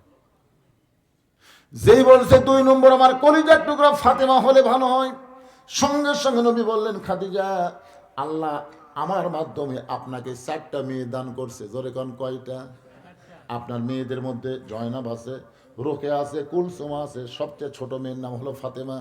আপনি অন্য 3টা মেয়ের নাম না বলে আপনি সরাসরি 2 নম্বর ফাতেমার নাম কেন বললেন? খাদিজা বলে, রাসূলুল্লাহ আপনি হলেন বাবা আর আমি হলাম মা, কোন সন্তান কেমন এটা বাবা বলতে পারবে না, এটা জানি তার মা। এই জায়গাতে একবার সুবহানাল্লাহ বলাই লাগবে। কত বড় সত্যি কথা, কোন সন্তান কেমন এটা বাবা বলতে পারবে না। কে জানে? জরে খান। ওই যারা বাহিরে ঘুরঘুর করতেছে, বাইরে যারা ঘুরঘুর করতেছে, পোলা খাওয়ার ধান্দা, ওর মায়ের কাছে যান, মাও যদি বেঁচা থাকে, ওর মাও কোন যে অনেক ছেলেরা ভিতরে বসে আবার শুনতেছে, কিন্তু আপনার ছেলে বাইরে ঘরে কেন? তখন মা কিছুক্ষণ পরে মাথা নিচু করে বলবে, ওই যখন আমার পেটতা ছিল তখন পেটত দিয়ে গোটা নিজুরি ঘুরছি, ওই পেটের মধ্যেই ঘোরা শুরু হচ্ছে, পেটের মধ্যেই।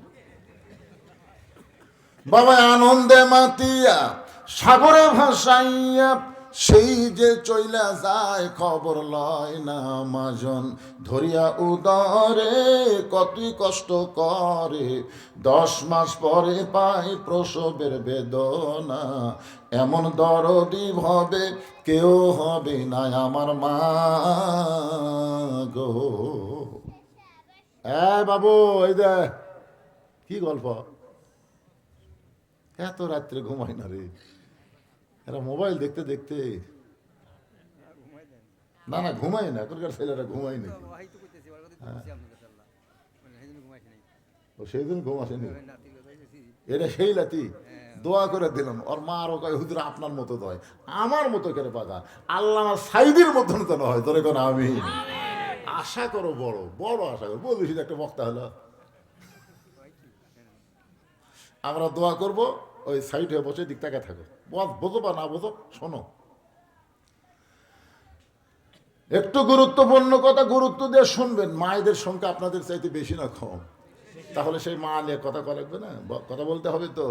কারণ একটা মা যদি ভালো হয়, পেটের বাচ্চা আল্লাহর ওলি হয়, যার প্রমাণ হলো আব্দুল কাদের জিলানী রহমতুল্লাহ আলাই। মা ভালো, পেটের বাচ্চাও ভালো। এই জন্যে আমার মায়েরা যারা পর্দার অন্তরে বসে আছেন, মা একটু একটু গুরুত্ব দিয়ে শোনেন। খাদিজা বললেন, ইয়া রাসূলুল্লাহ আপনি হলেন বাবা আর আমি হলাম মা, কোন সন্তান কেমন এটা আপনি বলতে পারবেন না। ওগো আল্লাহর নবী শোনেন, যখন জয়নাব আমার পেটের মধ্যে আসলো, আমার পেটের ওজন হয়েছিল, জয়নাব যখন ভূমিষ্ঠ হলো, আমি খাদিজা প্রসব ব্যথা পাইছি। কুলসুমা যখন আমার পেটের মধ্যে আইলো, কুলসুমা যখন ভূমিষ্ঠ হইল, আমি তখন প্রসব ব্যথা পাইছি। রোকেয়া যখন আমার পেটের মধ্যে আসলো, খাদিজা বলতেছে যখন রোকেয়া দুনিয়াতে ভূমিষ্ঠ হলো, আমি খাদিজা তখন প্রসব ব্যথা বুঝতে পারছি। কিন্তু ওই আল্লাহর শপথ করে বলতেছি, ফাতেমা যখন আমার পেটের ভিতরে, আমার পেটের কোনো ওজন আমি বুঝতে পারি নাই, আমার পেটটা উঁচা হো আমি নিজের চোখে দেখতে পাই নাই। ওই ফাতেমা যখন দুনিয়াতে প্রসব করলো, ফাতেমা যখন দুনিয়াতে চলে আসলো, ওই আল্লাহর শপথ করে বলতেছি, আমি খাদিজার কোনো প্রসব ব্যথাও হয় নাই। এমনকি যে মেয়েটা দুনিয়াতে আসলো, আমার কোনো প্রসব ব্যথা হলো না। আমি তখন তার দিকে তাকায় দেখি, ফাতেমা 2টা হাত দিয়ে নিজের ইজ্জত ঢাইকা দুনিয়াতে আসলো, আমি মা হইয়াও পর্যন্ত তার ইজ্জত দেখতে পারলাম না। সর্বপ্রথম ঘরের বউ হইয়া নবীকে নবী বলে স্বীকার করছে। বইয়ের কাছে হুজুর হওয়া, বইয়ের কাছে পীর হওয়া সহজ? আপনাদের কি মনে হয়? এত বছরে ওয়াজ করতেছি, বউ কলিজার থেকে কোনোদিন আমাকে হুজুর পাইনি, কোনোদিনও না। আমি একদিন 500 টাকা লোক দিয়ে বললাম, তোমার মুখে একটু হুজুর শুনবার চাই, দেখি কেমন লাগে। বউ খালি মুসকে মুসকে হাসে। হাসো কেন? দেখেন জনগণ আপনাকে চিনে না, এই জন্য হুজুর কয়, কিন্তু আমি তো আপনাকে চিনি। হুজুর হয় এতই সহজ। নিজের বইয়ের কাছে হুজুর হওয়া, পীর হওয়া। আমার ওয়াজে দেখবেন আমি 3টা মারাত্মক কথা বলছি, তার মধ্যে একটা হলো যারা বড় বড় ডাক্তার তাদের সন্তান, তাদের বউকে কোনোদিন তারা সিজার করায় না, কারণ ডাক্তাররা জানে সিজার করলে মায়েরও ক্ষতি, বাচ্চার ক্ষতি। এই জন্য বড় ডাক্তার তারা কোনোদিন সিজার করে বাচ্চা নেয় না, নর্মাল এলে, নর্মাল এলে বাচ্চারও লাভ, মায়েরও লাভ। 2 নম্বর হলো কোনো মৌলানার বাড়িতে মিলাদ হয় না, দেখবেন খোঁজ করে কোনো মৌলবীর বাড়িতে মিলাদ হয় না। এরা পরের বাড়িতে পড়ায়, কিন্তু নিজের বাড়িতে হয় না। আর 3 নম্বর কথা হলো কোনো পীরের বউ মুরিদ হয় না। আপনারা খেয়াল করে দেখবেন, পীরের বউ কিন্তু মুরিদ হবে না, কারণ পীরের বউ জানে আমার পীর মাঝে মধ্যেই মুরিদের বইয়ের দিকে চোখ মারে, এই লুচ্চার হাতে কে মুরিদ হবে।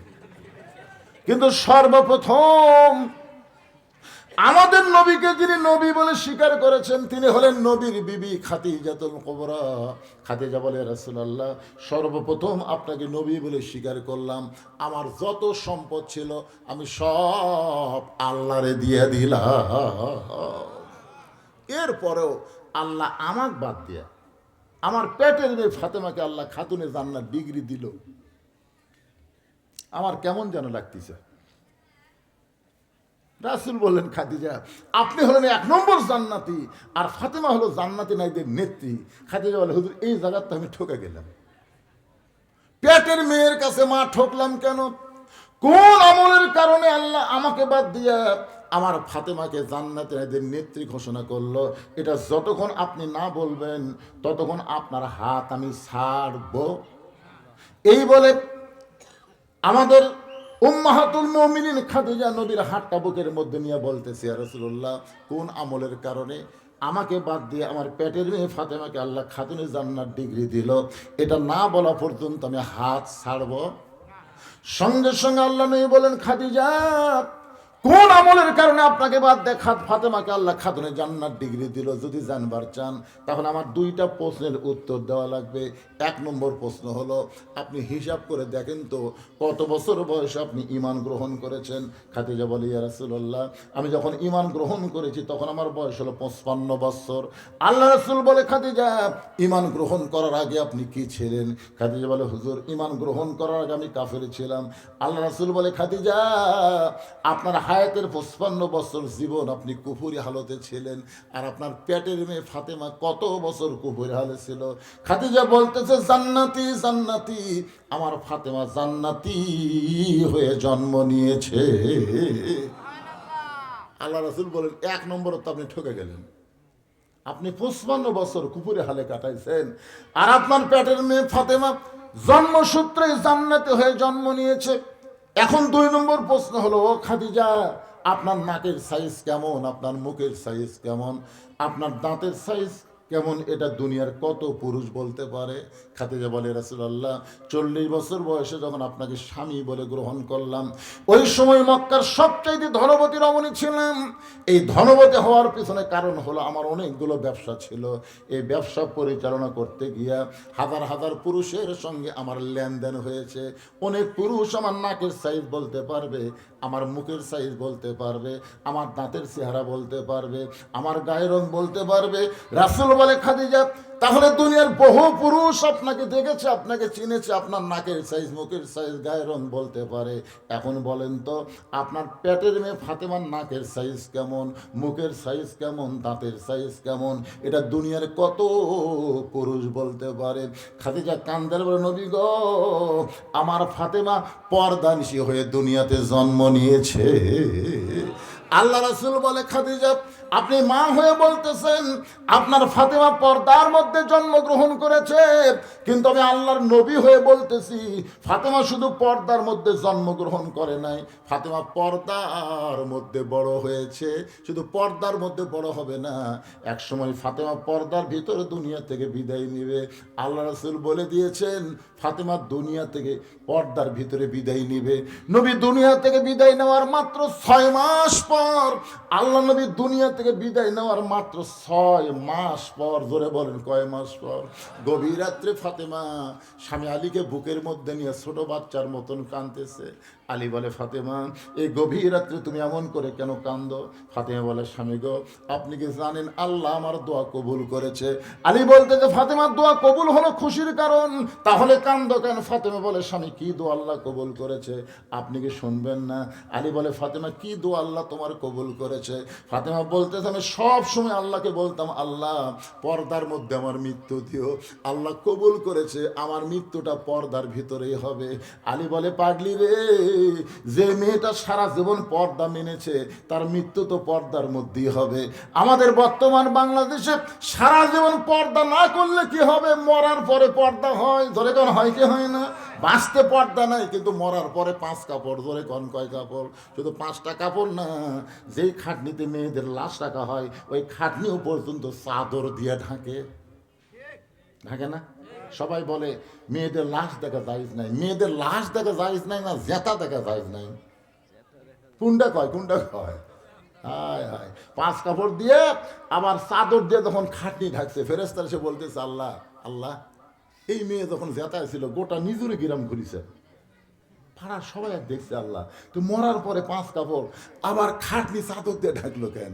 আল্লাহ বলে, দেশের নাম বাংলাদেশে, ওই দেশের মেয়েরা বাঁচতে পর্দা না করলে মরার পরে করে রে, মরার পরে।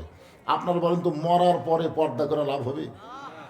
আলী বলতেছেন, ফাতেমা সারা জীবন পর্দার মধ্যে ছিল, তোমার মৃত্যু তো পর্দার মধ্যে হবে। ফাতেমা বলে, স্বামী গো, ওই মৃত্যুটা কবে হবে আপনি কি শুনবেন না? আলী বলে, ফাতেমা কে কখন মরবে এটা দুনিয়ার কেউ বলতে পারে না। ফাতেমা বলতেছে, আল্লাহ পাক আমারে জানাইছে আজকে গভীর রাত্রে ফাতেমার মৃত্যু হবে। যেই বলছে গভীর রাত্রে ফাতেমার মৃত্যু হবে, গাছের গোড়া কাটলে গাছটা যেমন পড়ে যায়, হযরত আলী তেমনি পড়ে গেলেন ঘরের মাজায়। ফাতেমা মুচকি মুচকি হাসতেছে, স্বামীর পড়ে দেওয়া দেখে ফাতেমা মুচকি মুচকি হাসতেছে। সুবহানাল্লাহ কোন? মৃত্যু হবে কার? ফাতেমার। আর হযরত আলী পড়ে গেছেন, এইটা দেখে ফাতেমা মুচকি মুচকি হেসে স্বামীর মাথাটা উড়াত্র করে নিয়ে কপালে একটা চুমা দিয়ে বলে, স্বামী গ, আমি আমার বাবার কাছে শুনেছি 2টা ডিগ্রি আছে আপনার। 1 নম্বর ডিগ্রি হলো আসাদুল্লাহিল গালিব, আপনি হলেন পৃথিবীর সবচাইতে বড় বীর। 2 নম্বর ডিগ্রি হলো আনা মাদিনাতুল ইলমি আলী ও বাবুহা, রাসূল বলেছেন আমার পরে দুনিয়াতে সবচাইতে বড় শিক্ষিত হলেন আমার আলী। ধরে কর সুবহানাল্লাহ। আমি হচ্ছে ইলমের শহর, আলী হচ্ছে তার দরওয়াজা। ফাতেমা বলে, এত বড় জ্ঞানী হইয়া, এত বড় বীর হইয়া বইয়ের মৃত্যুর খবর শুনে আপনি কেন পড়ে গেলেন? আপনি কি জানেন না এই দুনিয়া থাকার জায়গা না, এই দুনিয়াতে আসলে যাইতে হবে। আমি যেই বলবো আসলে, আপনারা বলবেন যাইতে হবে, কবেন? আসলে এটা কি মনত থেকে মানে করছেন না এমনি এমনি? আসলে যাওয়াই লাগবে।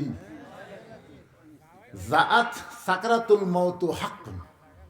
খুব খেয়াল করবেন, হিন্দুরাও কিন্তু যাওয়া বিশ্বাস করে। একটা হিন্দু যদি বলেন না ভাই যাওয়া লাগবে, খ্রিস্টান যাওয়া লাগবে, ভাই ইহুদি যাওয়া লাগবে রে, ওরা আল্লাহ বিশ্বাস করে না, কিন্তু মরা বিশ্বাস করে। আমরা আল্লাহ বিশ্বাস করি, আমরা যেমন তেমন যাব না, আমরা মুসলমান হয়ে যাব। কারা কারা রাজি আল্লাহকে একটু হাত দেখেন তো দেখি। লিল্লাহি তাকবীর। হাত নামান। ইস্তিগফার আস্তাগফিরুল্লাহ রব্বি মিন কুল্লি জামবি ওয়া তুবু ইলাই লা হাওলা ওয়ালা কুওয়াতা ইল্লা বিল্লাহিল আলিয়্যিল আযীম। আপনি কিছু বলবেন? কিছু বলবেন না তো দোয়া করে দিন। আল্লাহুম্মা আমিন। আল্লাহুম্মা আনতাস সালাম ওয়া মিনকাস সালাম তাবারাকতা ইয়া যাল জালালি ওয়াল ইকরাম। মাবুদ, কঠিন শীত অপেক্ষা করে আরবের বাড়ি ঘুমকে বাদ দিয়ে আল্লাহ তোষকের মহব্বত কলিজা থেকে বের করে এই জান্নাতের বাগানে বসে বসে কোরআন হাদিস আলোচনা শোনার শেষে আমি গুনাহগারের সঙ্গে রহমতের দরজায় ফকির হয়ে দোকানা হাত তুলেছে। মেহেরবানি করে আজকের মাহফিল আমাদের সকলের হিদায়াতের জন্য, নাজাতের জন্য, জান্নাতের জন্য কবুল করো। এই মাহফিলের শুরু থেকে শেষ পর্যন্ত যত আলোচনা হয়েছে এর মধ্যে যদি ত্রুটি হয়, ভুল হয়, মাফ করে দাও। এর যা হাদিয়া মঞ্জুর করো সোনার মদিনায় নবী পাকের রওজা মোবারকে আল্লাহ কবুল করে নাও। তামাম আম্বিয়াই কেরাম, আসহাবে কেরাম, তাবিনে কেরাম, তাবা তাবিনে কেরাম, তামাম পৃথিবীর মাটির নিচে যত মুমিন মুমিনা শুয়ে আছে আল্লাহ সকলের আরওয়াফরে হাদিয়া কবুল করো। আমরা যারা হাত তুলেছি আমাদের জনম দুঃখী মা যাদের কবরের ঘরে চলে গেছে, দরদের বাবা যাদের কবরে, আল্লাহ মেহেরবানি করে মা বাবার কবরকে জান্নাতের টুকরা বানিয়ে দাও। আমাদের দাদা দাদি নানা নানি আত্মীয় স্বজন শ্বশুর শাশুড়ি যাদের কবরে গেছে আল্লাহ কবরবাসীদের চিরতরে মাফ করে দাও। আল্লাহ নিজেরই গ্রামের গোরস্থান, এই গ্রামের মাদ্রাসা ঈদগাহকে কিয়ামত পর্যন্ত কবুল করে নাও। এই গোরস্থানে যত মুর্দা শুয়ে আছে আল্লাহ সকলের কবরকে জান্নাতের টুকরা বানায় দাও। যেই যুবকেরা কষ্ট করে মেহনত করে আজকের এই জান্নাতের বাগান লাগাইছে, এই যুবকদের জন্য আমরা দোয়া করি। এই যুবকগুলোকে আল্লাহ 5 ওয়াক্ত নামাজি কবুল করে নাও। আজকের মাহফিলের সম্মানিত সভাপতিকে আল্লাহ তুমি কবুল করো। আজকের মাহফিলের সম্মানিত সহসভাপতিদের আল্লাহ তুমি কবুল করো। আজকের মাহফিলের প্রধান অতিথি প্রধান মেহমানকে আল্লাহ তুমি কবুল করো। আলেমন আমাদের কবুল করো, হাদিস সাহেবদের কবুল করো, ইমাম মুয়াজ্জিন কবুল করো, মুরব্বীদের কবুল করো, যুবকদের কবুল করো, কচি বাচ্চাদেরকে আল্লাহ তুমি কবুল করো। পর্দার অন্তরালের মা বোনেরা আবিদা সালিয়া পদ্মাঞ্জি কবুল করে, মা ফাতেমার চরিত্র দান করো।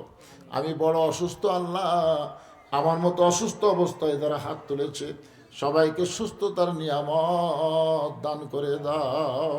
আয় আল্লাহ সোহেল সহ যারা কষ্ট করে আজকের জান্নাতের বাগান লাগাইছে আল্লাহ তাদের সকলকে আসমান জমিনের বরকত দান করে দাও।